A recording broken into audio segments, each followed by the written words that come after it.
sometimes you will want to break rapport so you can remove yourself from a situation. Now, there are a number of ways of breaking rapport with people. For example, sometimes, maybe in a social situation, you get stuck in a conversation with somebody who's just talking, and it's very difficult to get a word in edgeways, and it's very difficult to say goodbye and leave that person and move on. This can be true in a work situation. Employed as a professional magician, I sometimes will come up against people who I've done some magic at their table, and then they want to regale me with stories of magicians that they've seen in Las Vegas, on cruise ships years and years ago, and they'll start launching into great big long anecdotes, maybe that will be 5 minutes long, that they want to tell me because, and I've got a job to do. I've got another 5 or 6 tables to get to before the speeches, and I can't stop and chit-chat. And if the organisers just saw me just standing there chit-chatting, that wouldn't go down well either. So I need to break a rapport and say goodbye and move on.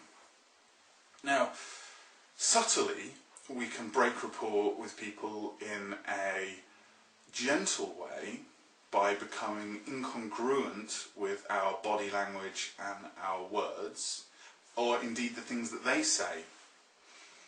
So you can agree with them. No, no. Yeah. And this kind of incongruent behaviour will jar and stress the rapport.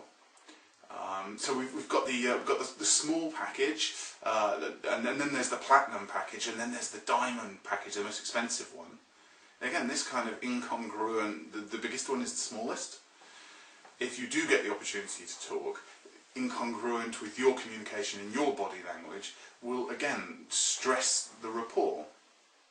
Now, there are some situations where you want to break rapport almost immediately, and maybe you're going to meet this person again, and it would be useful to be able to use that same technique again so we can anchor it.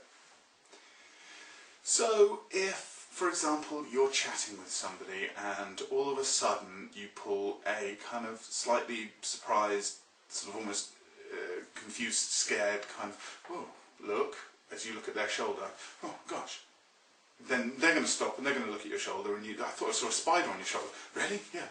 And that breaks the whole conversation, gives you the opportunity to say, hey, it's been great, look, I've got to go and talk with whoever. Or you can use it's your phone, it's on vibrate, or I've just got to, excuse me, I must. And those kind of actions will, oh, hold on, sorry, yeah.